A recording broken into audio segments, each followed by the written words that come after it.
ராஜஸ்தானில் வாகன ஓட்டிகள் மீது டிராலி வாகனம் மோதியதில் 10 பேர் உயிரிழந்திருக்கிறார்கள். லோகா மண்டி எனும் இடத்தில் சாலையில் சென்று கொண்டிருந்த வாகனங்களின் மீது கட்டுப்பாட்டை இழந்த டிராலி வாகனம் மோதி இந்த விபத்தானது ஏற்பட்டிருக்கிறது.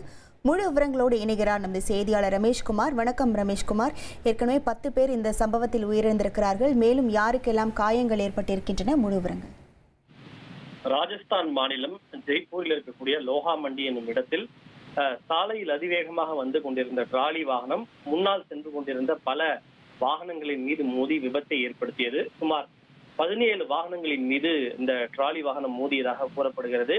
இந்த மோதலில் சாலையில் சென்று கொண்டிருந்த பல வாகன ஓட்டிகளும் வாகனங்களும் சாலையில் தூக்கி வீசப்பட்டன. இதில் தற்போது வரை 10 பேர் உயிரிழந்திருப்பதாக கூறப்படுகிறது. மொத்தம் 17 வாகனங்களின் மீது மோதி விபத்து ஏற்பட்ட நிலையில் 10 பேர் உயிரிழந்ததாக தகவல் கிடைத்திருக்கிறது. மற்றொரு தகவலோ 12 பேர் வரை உயிரிழந்திருப்பதாக தகவல் கிடைக்கப்பட்டிருக்கிறது. காயமடைந்தவர்கள் மருத்துவமனையிலே அனுமதிக்கப்பட்டிருக்கின்றனர்.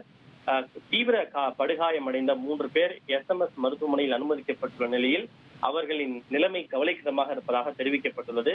இந்த விபத்தின் காரணமாக தூக்கி வீசப்பட்ட அந்த வாகனங்கள் சாலையில் சேதமடைந்து சாலையில் கொட்டி கிடக்கின்றன. அவற்றை சீர் செய்யக்கூடிய பணியிலே காவலர்கள் ஈடுபட்டிருக்கிறார்கள்.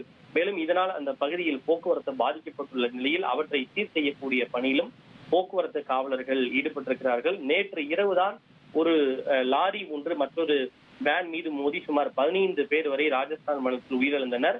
அந்த சோகத்தின் சுவடு மறைவதற்குள்ளாகவே அடுத்ததாக மற்றும் ஒரு வாகன விபத்தில் பெருமளவிலான மக்கள் உயிரிழந்திருப்பது சோகத்தை ஏற்படுத்தி இருக்கிறது. உங்கள் விவரங்களுக்கு நன்றி ரமேஷ்குமார்.